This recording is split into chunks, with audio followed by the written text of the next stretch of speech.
ओम नमः शिवाय। जय शिव शंभु, जय भोलेनाथ। महादेव से प्रार्थना है कि आप सभी भक्तों पे अपनी कृपा सदा बनाई रहें।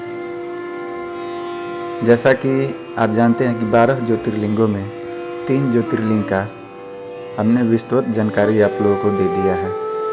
आज है चौथा शिवलिंग का नाम है ओमकारेश्वर शिवलिंग और यह मध्य प्रदेश के शिवपुरी में स्थित है।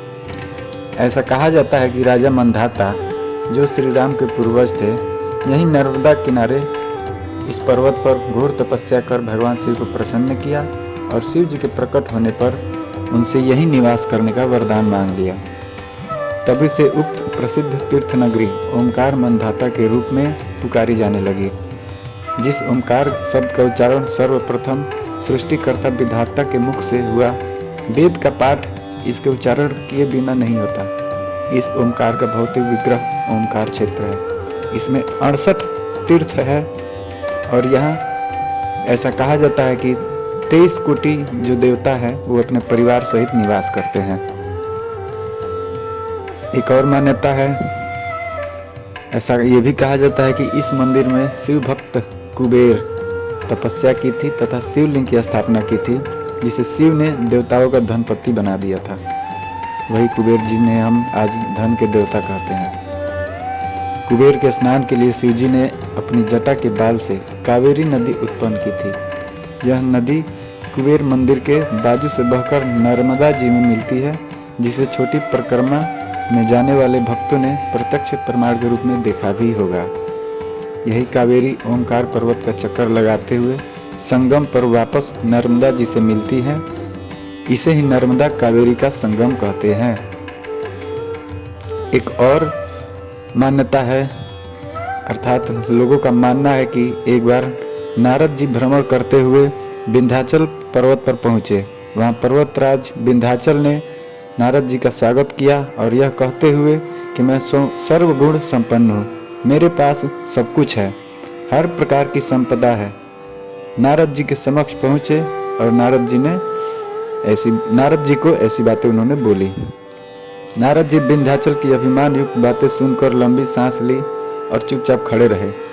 तब विंध्याचल ने नारद जी से पूछा कि आपको मेरे पास कौन सी कमी दिखाई दी जिसे देखकर आपने लंबी सांसें खींची। तब नारद जी ने कहा कि तुम्हारे पास सब कुछ है विंध्याचल, तुम्हारे पास सब कुछ है, किंतु तुम सुमेरु पर्वत से ऊंचे नहीं हो।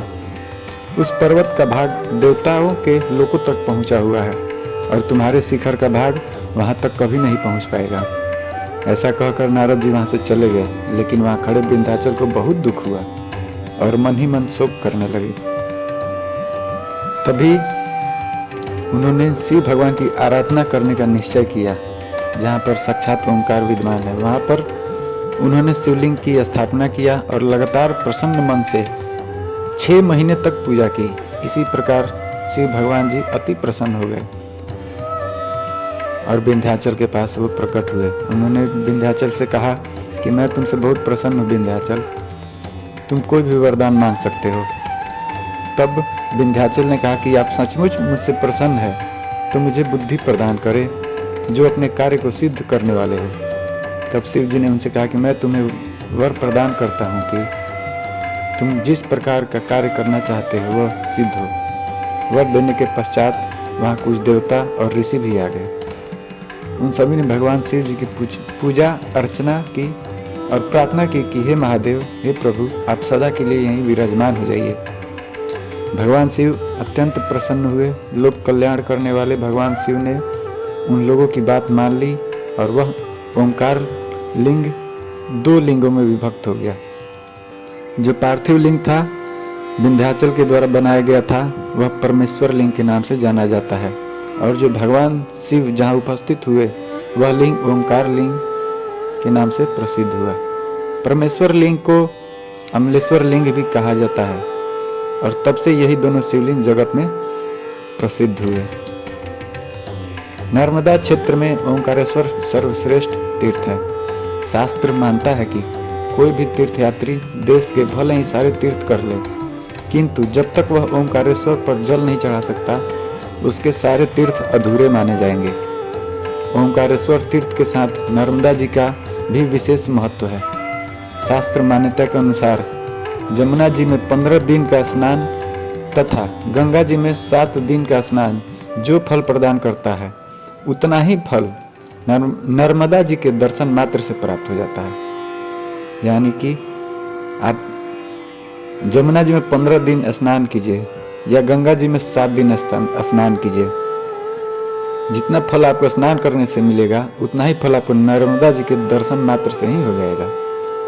ओंकारेश्वर तीर्थ क्षेत्र में 24 अवतार, जिसमें माता घाट जिसे सैलानी कहते हैं, सीता वाटिका, घावड़ी कुंड, मार्कंडे शिला, मार्कंडे संन्यास आश्रम, अन्नपूर्णाश्रम, विज्ञानशाला, बड़े हनुमान, खेड़ामती हनुमान, क्षमा कीजिएगा, खेड़ापति हनुमान, ओंकार मठ, माता आनंदमयी आश्रम, ऋणमुक्तेश्वर महादेव, गायत्री माता मंदिर, सिद्धिनाथ गौरी सोमनाथ, आड़े हनुमान, माता वैष्णो देवी मंदिर, चांद सूरज दरवाजे, विरखला विष्णु मंदिर, ब्रह्मेश्वर मंदिर,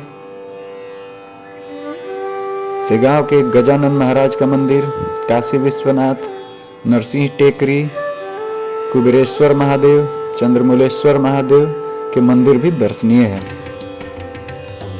तो ये है भक्तों ओंकारेश्वर शिवलिंग का विस्तृत जानकारी। आज के लिए इतना ही। अगर ये जानकारी आपको अच्छी लगी हो तो कमेंट में एक बार ओम नमः शिवाय लिख दें और इस वीडियो को लाइक कर दें। और बाकी जो पहले के 3 हमने शिवलिंगों की जानकारी दी है, उस वीडियो का लिंक हम इस डिस्क्रिप्शन में डाल देंगे। तो आज के लिए इतना ही। बोलिए हर हर महादेव, जय शिव शंभू।